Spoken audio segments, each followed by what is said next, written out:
Hello everyone, welcome to episode 4 of Tekken 6. In the last episode, we've come across some familiar Tekken veterans, plus a few soldiers from Lars' army.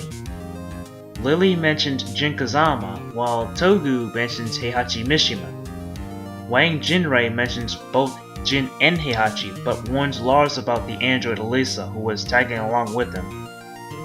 He also mentioned something about an epitaph, which was found in Central America for some reason. If you don't understand what an epitaph is, I'll define it for you. Just give me a second. An epitaph is a phrase or statement in memory of a dead person, especially as an inscription on a tombstone. You guys know what a tombstone is, right? You saw tombstones in cemeteries and they have inscriptions or writing on them for remembering the people who died. Those inscriptions were called epitaphs. It's going to be tough to pinpoint the situation, and it leads to plenty of questions about why the Mishima Zaibatsu is after this epitaph to begin with. Tougou knew about the epitaph when Lars asked him about it on the phone.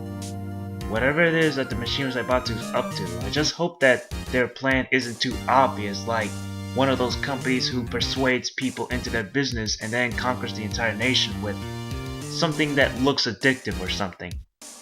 But that's just my guess. Besides, we'll discover the Mishima Zaibatsu's plan during our adventure, so let's go! Oh, wait a second, I forgot to mention one more thing. I had to show you this video clip from Tekken 6. This is one dangerous looking neighborhood. I have detected bio readings within that multi-tenant building.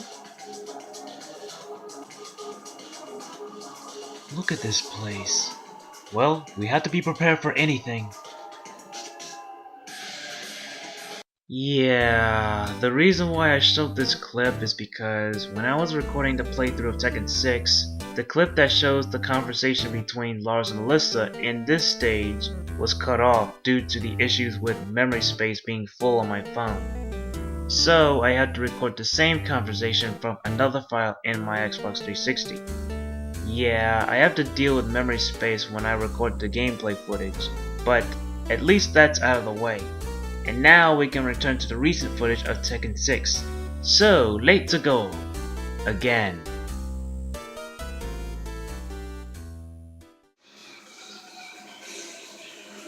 At the beginning of this level, there are two branching dead ends. When you approach to both of them at each side, one enemy pops out of bounds, whether it's the left dead end or the right dead end. You can KO the enemies on each side for some additional points and treasure chests, but there's nothing valuable that you can grab, and there's no special flag in those two pathways either. I wouldn't worry too much about this level because up until now, you've figured out how to manipulate your character by beating up these enemies. Also, it's possible that you can launch an enemy off the bridge.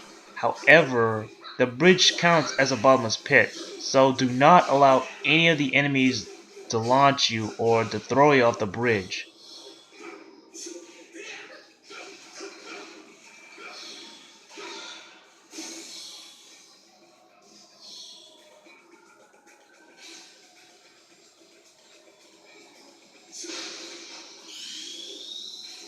The item that I just grabbed in that box is the item that says ×2. That item is the multiplier. When you grab the multiplier, it doubles your scoring whether you fight enemies or break boxes.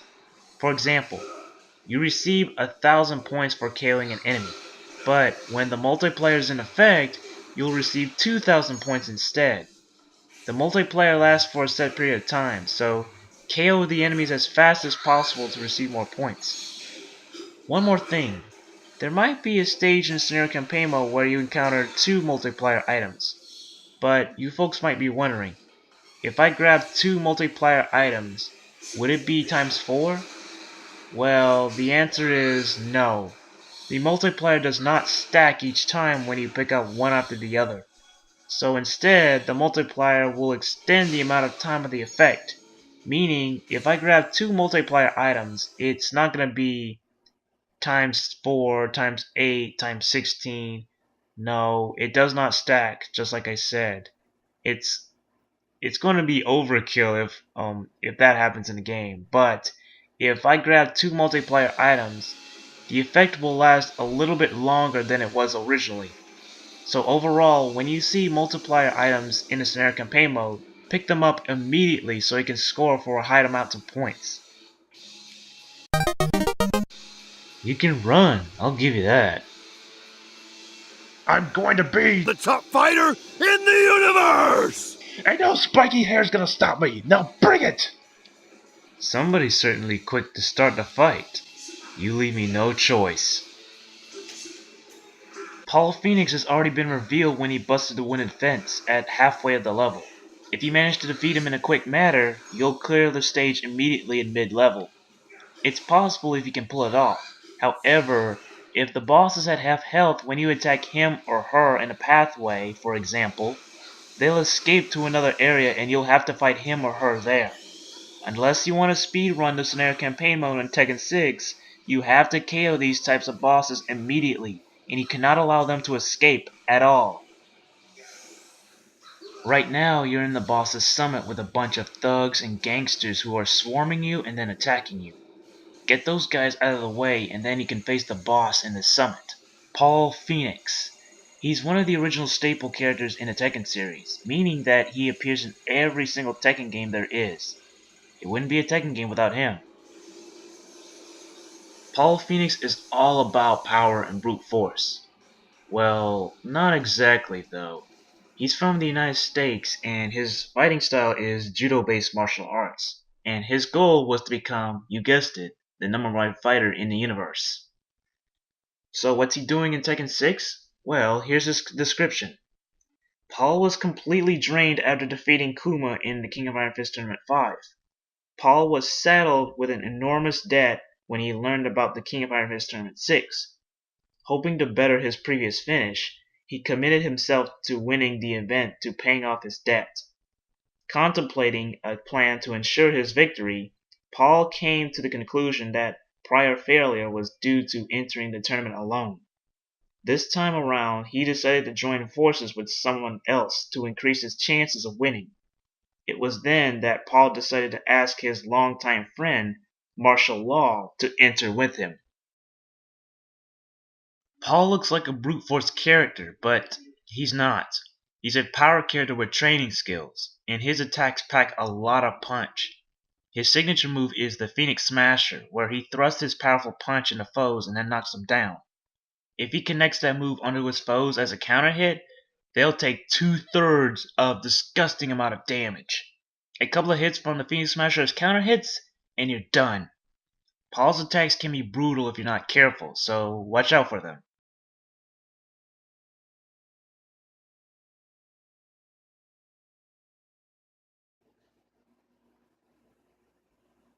While in the older regions of downtown, we encountered a strange man. He punched through a wall, an impressive feat for a human, but then promptly retreated. We were successful in cornering him in an alleyway, though his actions still leave my circuit board confused. Evidently, there is still much I have to learn about this world.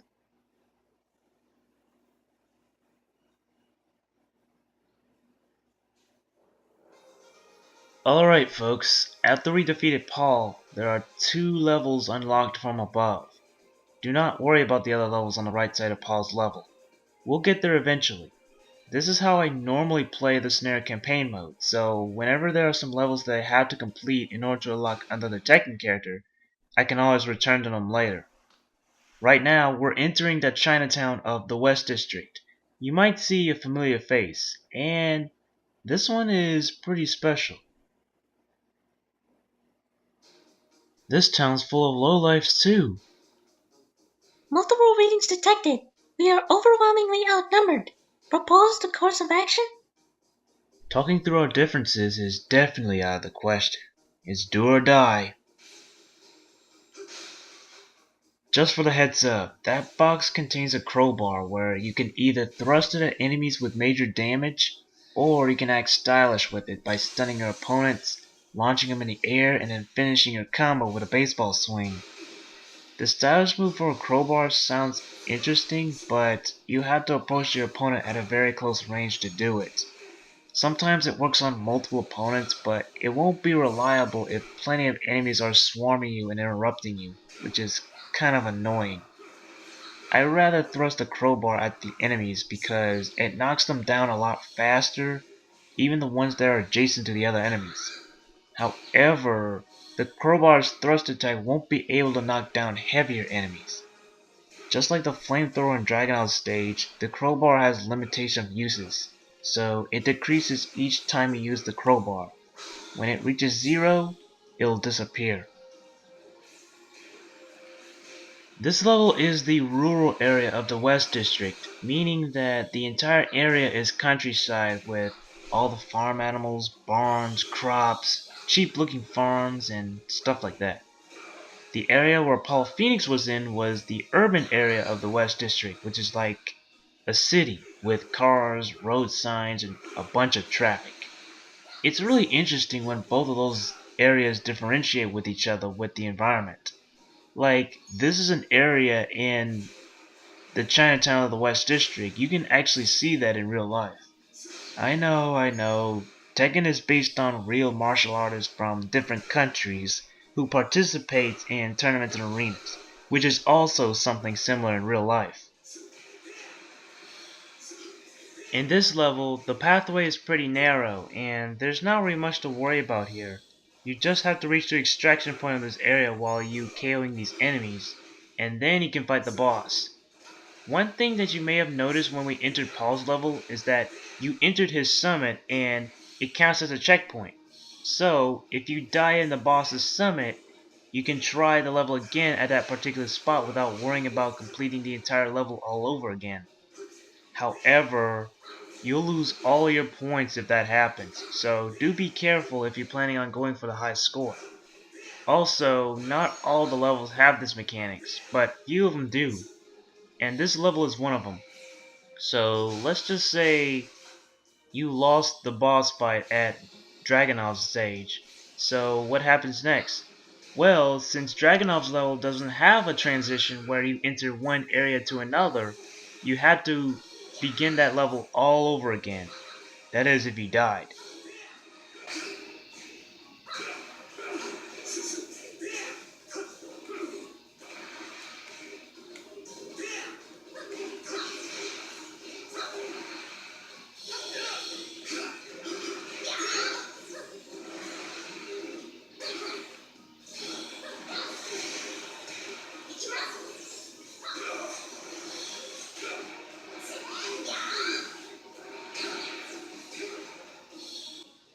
Now that the thugs are taken care of, it's time for a boss fight.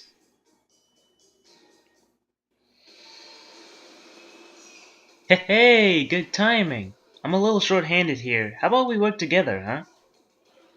A little quick to make an offer, don't you think? Who are you anyway? Look, if things go our way, we're rich. Not a bad deal, right? Let's join forces. You're not even listening. This is just getting frustrating. Prepare yourself. Well, that conversation was a bit unfortunate. But I digress. This is Martial Law, one of the staple characters in the Tekken series. Remember what I said about something special when we entered this level? That's right, I'm talking about Martial Law. He's an inspiration of a famous martial artist named Bruce Lee. Of course you all remember him from all of his legacy movies. You know, one of those kung fu movies that has Bruce Lee in them. Yeah, I remember I watched them. Well, that's actually a long time ago, but I still watch the Bruce Lee movies. But anywho, when it comes to fighting games, other movies, and some cameos, there's going to be a character that was inspired by Bruce Lee. So, in order to remember him, the developers decided to implement his moveset just to see the nostalgic reason of what would happen if Bruce Lee was in a fighting game. For example, Fei Long from Street Fighter, Martial Law from Tekken, Liu Kang from Mortal Kombat, those are all inspirations. So now you know why Martial Law is considered a staple character in the Tekken franchise, who appears in every single Tekken game except for the third game and Tekken Tag Tournament 1, in which his son Forrest Law enters the fray instead. There's always going to be a Bruce Lee type character in the Tekken game, no matter what. Martial Law was from the United States, and, just like Bruce Lee, his fighting style was martial arts. So what is he doing in Tekken 6? Well, here's his description. During the King of Iron Fist Tournament 5, Martial Law's illegal employment in Japan was detected, causing him to be deported and resulting in his deportation back to the United States. The deadline to pay for his son's accident was approaching, but Law had no means to deliver the cash and was completely out of ideas.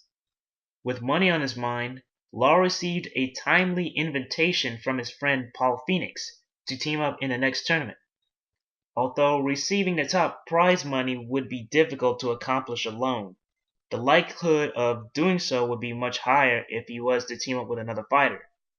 After accepting Paul's invitation, Law realized that 3 people would be even better than 2, so he sets his eyes on the world-famous boxer, Steve Fox. Well, I just spoiled the next character.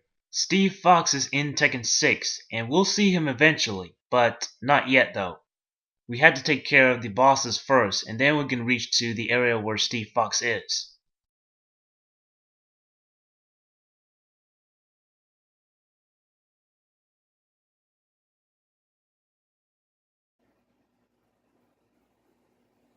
Today we reached Chinatown, located just outside of the city. I am amused by how humans left the poultry and livestock loose in the streets. During the lunch of Chinese cuisine, however, I sense an unusually high concentration of spice, most likely an error on the part of the chef. It is highly improbable that the human tongue could register such stimulation. Perhaps I will try sampling it again at a later date.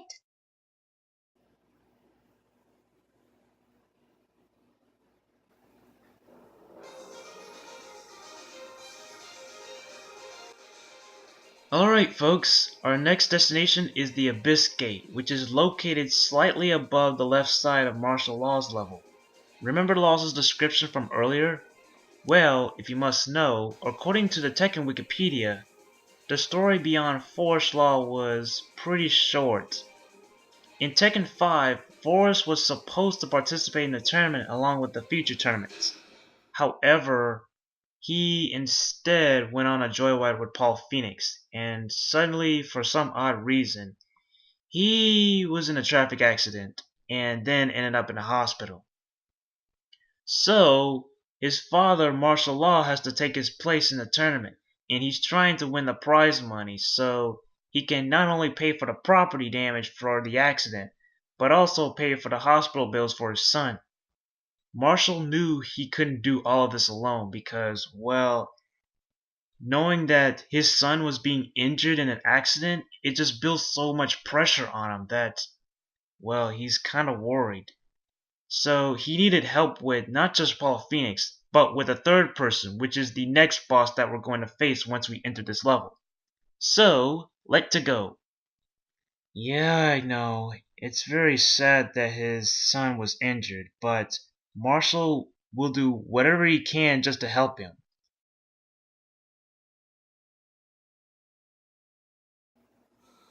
The Shadow Coliseum, huh? It's supposed to be around here somewhere. Yes, although I base my statement on mere hearsay, the Colosseum should be definitely in this vicinity. That's still hard to trust as reliable intel. The gate that was in front of you, which was guarded by 2 security guards, will not open unless you defeat all the enemies in this particular area. There are 2 special items that you can grab in this stage. The first special item is the special flag. This item is pretty tedious to grab, but if you play your cards right, you'll definitely get an additional amount of bonus points or an achievement if you haven't gotten one already. To get the special flag in this area, you need to be very close to the gate, and you have to wait until Alisa defeats the last few enemies in the starting area. and then the gate will open. Also, Alisa has to be farther away from the gate once it opens. If this method is done correctly, all you have to do is break the box in the middle and the special flag will appear. If you and Alisa are both at the gate, then there's a chance that the floor will break once you enter inside, and you won't be able to break the middle box in time. Even if you try to run towards the middle box when both you and Alisa are farther away from the gate, and then you're trying to outrun Alisa, it still won't work because Alisa slightly approaches you swiftly, and both characters who are on the same particular spot inside that gate will collapse the floor beneath you. If that happens, then the special flag inside the middle box will turn into a chicken. You don't have to collect this special flag if you don't want to. There are some levels that'll give you special flags, whether it's a freebie or a certain requirement that you have to accomplish in a stage. The second special item is the mysterious map. We can't grab the map just yet because we have to complete the main storyline of the scenario campaign mode first in order to do so. When you complete the scenario campaign mode, return to this level in hard mode and wait until you defeat these common enemies who were approaching you at the starting area. After that, a ninja looking enemy with the Raiden's hat will appear as well. If you defeat him, he'll drop a mysterious map that'll unlock a nearby stage. All you have to do is grab it and then exit the level. You could complete this level in hard mode if you want, but it's pretty optional, so there's no need to worry. Whoa, what the hell? They broke into the ceiling! Ouch. I guess we found it. I don't know who you are, but no one interrupts my match. Alrighty folks, we're up against Steve Fox from the United Kingdom. His first appearance was in Tekken 4 and his fighting style is boxing. So what is he doing in Tekken 6? Well, here's his description.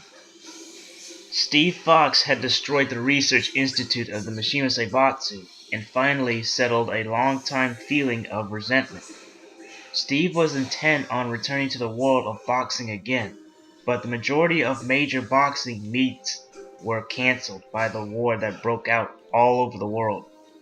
Steve, who knew no other trade than the boxing ring, had effectively lost his job and his passion and went into depression. Soon after, he received an invitation to train with martial law and Paul Phoenix.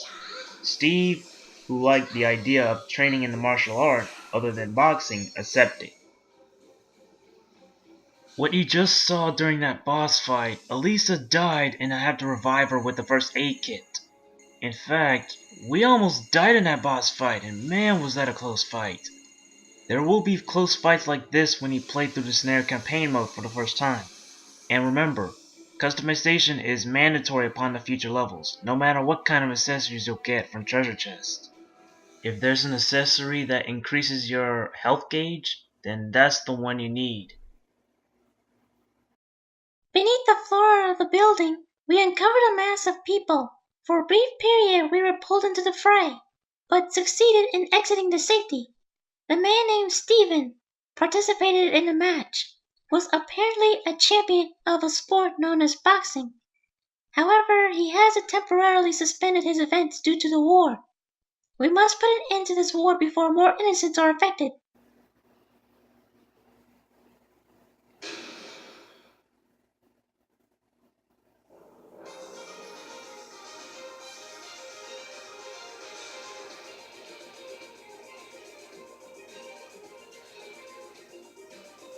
Freeze! Alright, now that the inner left levels are taken care of, it's time to enter the next level, which is the Mishima Polytechnic. The levels in the middle, we're not going to enter there just yet. You're gonna have to wait till the next episode to reveal the boss in that level. Once we completed that level, this bubble right here will turn from black to blue, meaning that this level will be unlocked just to fight another boss character. So without further ado, let's head straight into the Mishima Polytechnic. Unfreeze!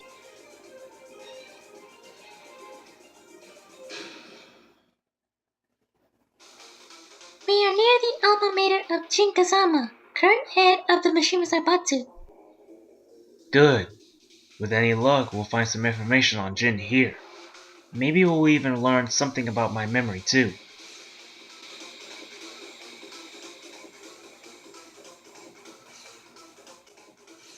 Okay, so there's nothing there but empty space.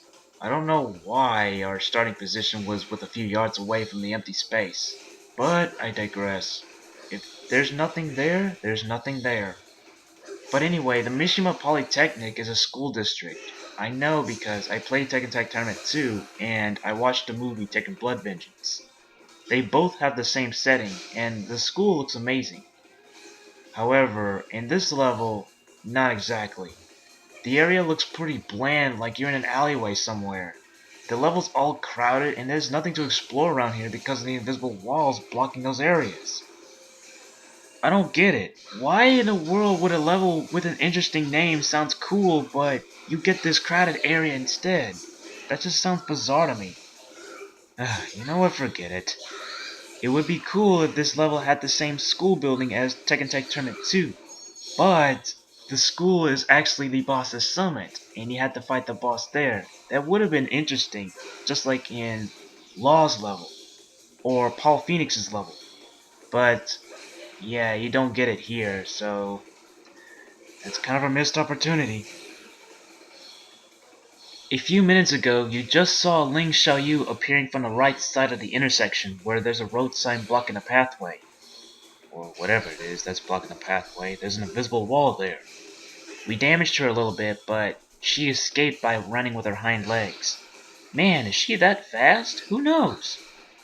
But anyway, we managed to come across her pet panda along with the female enemies. They're not really much of a threat, so you can deal with them pretty easily.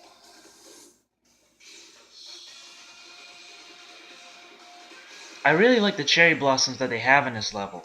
The pathway looks amazing with the falling petals on the street. And look, this whole area is the Mishima Polytechnic. I thought it was just a bland pathway, but boy was I mistaken. Well, you never know what you're going to expect.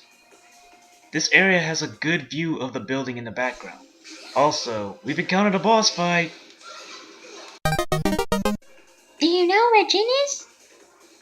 That's what we're about to ask. Will you tell us what you know about Jin Kazama? All you need to know is that I'm the one who's going to stop him. Oh no! Xiaoyu is sending female secretaries to attack us. What do we do? Well, duh. We're beating them up for points and stuff. But anyway, folks, this is Ling Xiaoyu. Her first appearance is in Tekken 3, and she's one of the iconic characters alongside Jin Kazama. So, what is she doing here in Tekken 6? Well, here's her description as well as her pet panda's description. Ling Xiaoyu is from China, and her fighting style is various Chinese martial arts. Ling Xiaoyu was relieved to hear that Heihachi Mishima was still alive. She later learned that Jin Kazama, who had become the head of the Mishima Zaibatsu, was out to eliminate Heihachi. Xiaoyu intended to persuade Jin to stop, but she was unable to approach him due to the Mishima Zaibatsu's military buildup. The King of Iron Fist Tournament 6 was announced just as the world fell into chaos in the wake of the Mishima Zaibatsu's war declaration. Xiaoyu decided to enter the event for the chance to make Jin change his evil ways. Now as for the panda bear, she's also from China, and her fighting style is the Heihachi style advanced Kumashinken. And one more thing to point out, Xiaoyu's pet panda is a girl. Just so you know. Panda participated in the King of Iron Fist Tournament 5 as Ling Xiaoyu's bodyguard. After discovering that Heihachi Mishima was not dead, she left the tournament with Xiaoyu. Just when Panda thought that it was safe to rest and relax, peace was interrupted by the Mishima Zaibatsu's declaration of war. Xiaoyu stated that she must once again join the King of Iron Fist tournament, so Panda reluctantly joined her.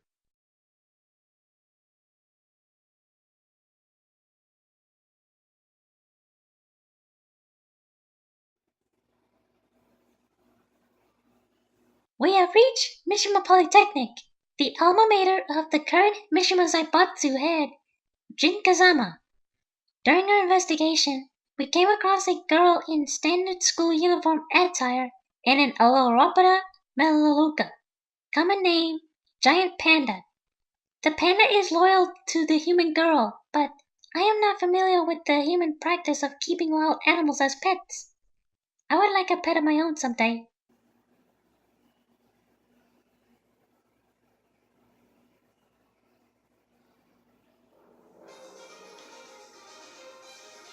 Okay, so our next destination is the West Coast Canal Industrial Complex. Like I said before, we'll tackle the level that's in the middle in the next episode. If there's anything that I missed during this playthrough, I'll discuss it in the later episodes as much as I can. But for now, let's go!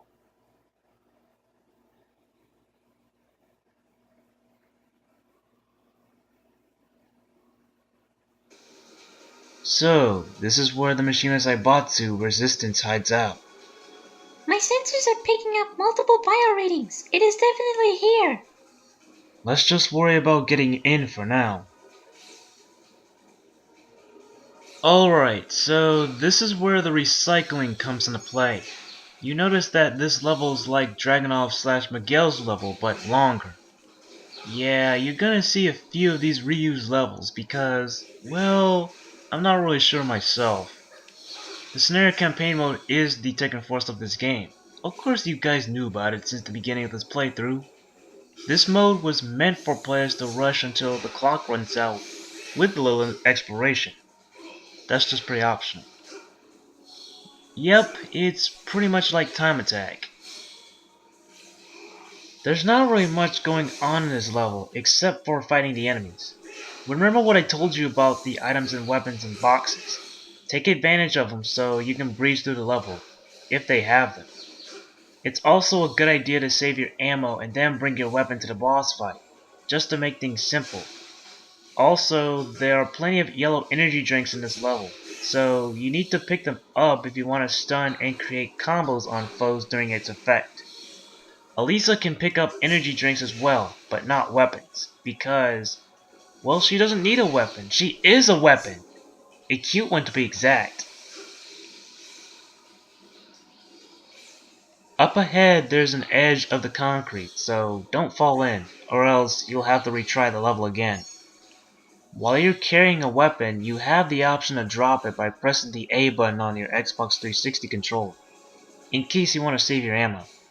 And as for me, sometimes I bring weapons to a boss fight, and sometimes I don't. Either way, it's fine. The boss is straight ahead in this pathway, but there are a lot of enemies there than there were back in Miguel's level. Yes, I know that Miguel's level is the second level in the standard campaign mode, but I digress. You might think that the level designers ran out of ideas of creating new atmospheres and layouts in certain levels, and that's the reason why they were reusing some in this game, just to save time. But that's just my opinion. Not every game has to be perfect. In fact, there are some players who like linear levels with a few areas to explore, and it doesn't really matter to them. Oh well, a game is a game. So yeah, that's pretty much what this level is. Enemies jumping out of the water, bunch of cargo boxes and stuff, blah blah blah, just to attack you. Well, we're just gonna have to wait until we reach the boss in this level, which is, for me, one of the trickiest characters to fight against.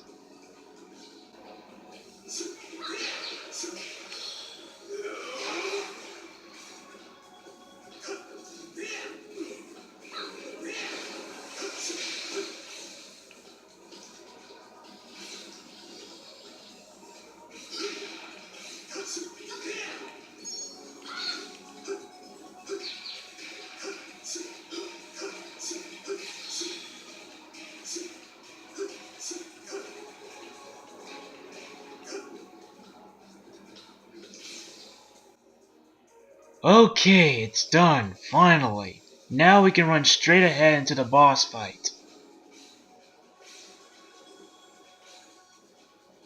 So you really are the leader of the rebel army. The reports were right. So they tell me. I see the reports were true about losing your memory too. but you injured my men, and for that, I can't let you leave. Alright, so we're up against Baek Do-sun, one of the trickiest fighters in Tekken history, alongside his student Hwoarang. His first appearance is in Tekken 2. Here's his description for entering the King of Iron Fist Tournament 6. Baek's fighting style is Taekwondo, and he's from South Korea. Baek joined the King of Iron Fist Tournament 5 along with his apprentice, Hwoarang. After he learned that his student has been critically injured by his rival, Jin Kazama, Baek withdrew from the tournament and hurried to the hospital. Emergency measures were taken and Hwoarang's life was saved, but he was unconscious. Baek was wrought with guilt that he had failed to prepare Hwoarang for his encounter with Jin. Hwoarang woke up 3 days later, and when he learned about the events that had passed, he forced himself out of bed and proceeded to beg his mentor to train him and make him stronger. He implored his master with such humility that Baek, sensing the intensity of Hwoarang's will, dedicated himself fully to develop his pupil's abilities. After they returned to Korea, Baek engaged Hwoarang in the most extreme training regimen he had ever designed. The Mishimas are about to announce the King of Iron Fist Tournament 6 as Baek trained both himself and Hwoarang for the ensuing battle.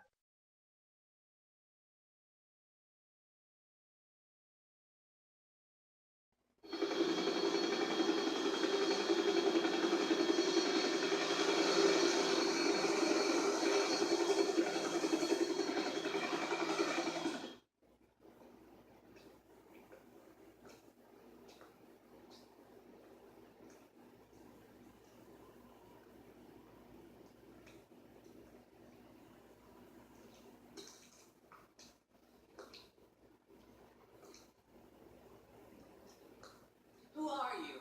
I have no business with you. Jin Kazama, you have been warned.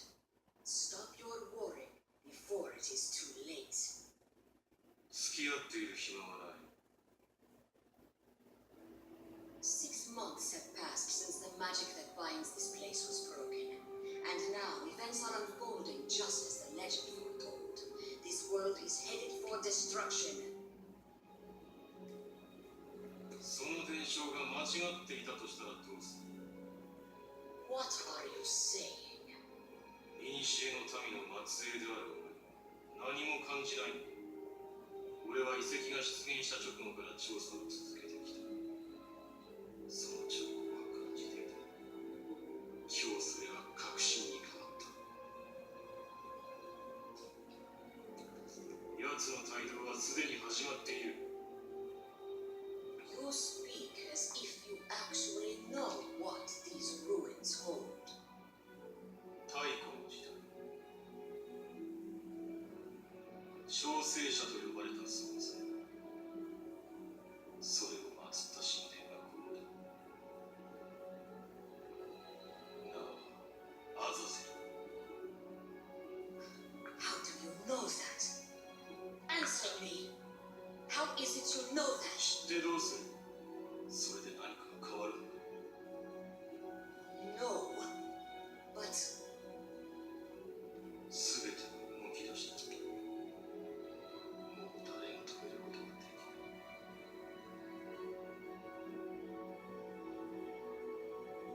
俺以外は。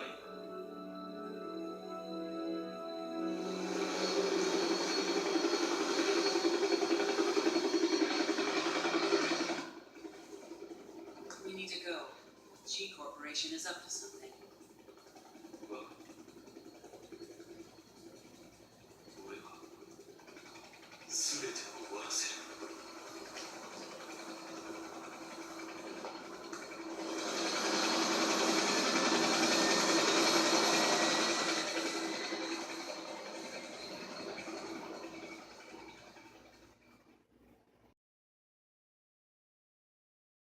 We went to the Resistance Stronghold today. Contrary to my assumption, the Stronghold was merely a warehouse in a corner of an industrial park. The leader of the Renaissance is currently at a separate location. Initiating search. Strange. What is it about these ruins that Jin is after? And who is this Azazel creature? And why is that woman with the black hair following us and Jin? Well, all of those questions will be answered when we reach the climax of the game. And that concludes episode 4 of Tekken 6. In the next episode, well, I pretty much told you what we're gonna do in the next episode. There are other levels that need to be completed. And don't worry, I'll look back in the previous episodes just to see if I have to cover something else. For example, I said it plenty of times that in the previous episodes, I'll explain whatever I just said in the later episodes. And now, you guys understand the plot in Tekken 6. Sort of. Well, there's still much that we haven't learned yet, but when we get to the later episodes, yeah, everything's gonna come together. If there's anything that I missed, leave a comment below and I'll explain anything that's relevant to Tekken 6. So, I'll see you guys then.